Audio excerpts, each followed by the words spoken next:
तो दोस्तों स्वागत है आपका R&D फिटनेस में। मैं राहुल पांडे आज आपको एक ऐसी चीज़ की जानकारी देने जा रहा हूं जो आज के टाइम पे बहुत ज़्यादा लोगों को फेस करनी पड़ रही है। मेरे हाथ में ये टैबलेट देख रहे होंगे, ये जिंक, विटामिन डी और विटामिन सी के टैबलेट्स है। तो ये जो मिनरल्स और विटामिन है आज के टाइम में बहुत ज़्यादा हर घर पे ये टैबलेट्स मिलेंगे, हर लोग इस टैबलेट का सेवन कर रहे हैं। बट लोगों को पता ये नहीं है कि आखिर इस टैबलेट को कितना खाना चाहिए, या फिर इसको ऐसे कह ले कि विटामिन सी, विटामिन डी और जिंक, इन सारी चीज़ों को किस कॉम्पोजिशन में ह्यूमन बॉडी में लेना चाहिए और कितना ज़्यादा लेना खतरनाक है आपके लिए। और एक मैक्सिमम थ्रेशोल्ड में आपको इस वीडियो में बताऊंगा कि उससे ज़्यादा लेंगे अगर तो क्या दिक्कत आ सकती है, और कौन कौन से ऐसे नेचुरल फूड है जिससे हमें ये कॉम्पोनेंट्स, ये मिनरल्स और विटामिन आसानी से मिल सकते हैं। तो इस वीडियो को पूरा देखें आखिर तक, और पसंद आए तो अपने जानने वालों को ज़रूर शेयर करें, ये उनके लाइफ को बचाने में बहुत ज़्यादा हेल्पफुल होगा।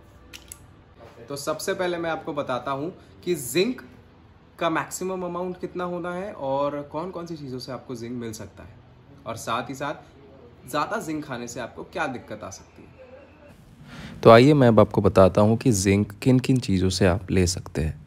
तो घर पे आसानी से अवेलेबल जो चीज़ें हैं जैसे अंडे, cheese, red meat, dark chocolate, oats, legumes, इन सारी चीज़ों से जिंक आपको आसानी से मिल सकता है। और साथ ही साथ अब मैं आपको बताता हूँ कि एक अडल्ट मेल को कम से कम 11 mg जिंक और ज़्यादा से ज़्यादा 40 mg इसके ऊपर नहीं लेना चाहिए, और एक फ़ीमेल को 8 mg कम से कम और ज़्यादा से ज़्यादा 40 mg। जिंक के ओवर यूसेज से आपको हेडेक, मसल क्रैम्स और मेटालिक टेस्ट जैसे प्रॉब्लम हो सकते हैं, इसीलिए ज़रूरी है आपके नेचुरल फूड्स और सप्लीमेंटेशन पे एक बैलेंस बनाना। अब मैं आपको बताऊंगा कि विटामिन डी कितना कंज्यूम करना चाहिए एक ह्यूमन बॉडी को, और साथ ही साथ किन किन चीज़ों से विटामिन डी मिलेगा आपको, और ओवर कंजम्पशन से क्या दिक्कतें आ सकती है। तो विटामिन डी आपको किन किन चीज़ों से नेचुरली मिल सकता है। सबसे प्राइमरी सोर्स है सनलाइट, तो दिन में कम से कम 15-20 मिनट सूरज की किरणें ज़रूर लें। इसके अलावा है फ़िश भी बहुत ही इम्पॉर्टेंट सोर्स है विटामिन डी का।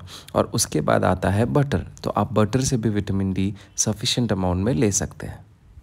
आपको विटामिन डी कितने अमाउंट में लेना चाहिए, इस टेबल में आप देख सकते हैं एक अडल्ट को 600 इंडस्ट्रियल यूनिट के ऊपर विटामिन डी नहीं चाहिए होता है। तो अगली बार आप कोई सप्लीमेंटेशन ले तो उसमें ये इंडस्ट्रियल यूनिट ज़रूर देख लें। विटामिन डी के ओवर यूसेज से आपका एपेटाइट लॉस यानी कि भूख नहीं लगना, साथ ही साथ इरेगुलर हार्ट बीट जो आपके हार्ट स्ट्रोक के खतरे को बढ़ाता है, और आपके ऑर्गन डैमेज यानी कि किडनी, ब्रेन या हार्ट के फेलियर को भी बढ़ाता है। और आखिर में मैं आपको बताऊंगा कि विटामिन सी का कंजम्पशन कितना होना चाहिए, लिमिट क्या होता है एक ह्यूमन बॉडी में, इनसे क्या दिक्कत आएगी ओवर कंजम्पशन पे, और कौन कौन सी चीज़ों से आपको विटामिन सी मिल सकता है।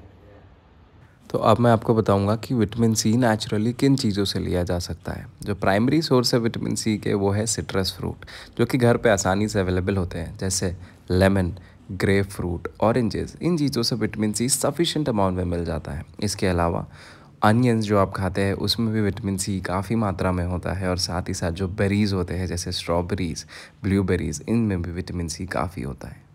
एक अडल्ट मेल को कम से कम 75 mg और ज़्यादा से ज़्यादा 1800 to 2000 mg से ज़्यादा विटामिन सी नहीं लेना चाहिए। तो अगली बार जब आप कोई सप्लीमेंटेशन लें तो इन यूनिट्स का ध्यान ज़रूर रखें। विटामिन सी के ओवर यूसेज से आपको बहुत सारे प्रॉब्लम्स जैसे कि वॉमिटिंग, डायरिया और साथ ही साथ आपको गैस्ट्रिटिस की प्रॉब्लम्स दिला सकता है। इसलिए ज़रूरी है अपने नेचुरल फूड और इन सप्लीमेंटेशन पे एक बैलेंस बनाना। तो अगली बार आप जब भी ये सप्लीमेंटेशन लें तो इन बातों का ध्यान ज़रूर रखें।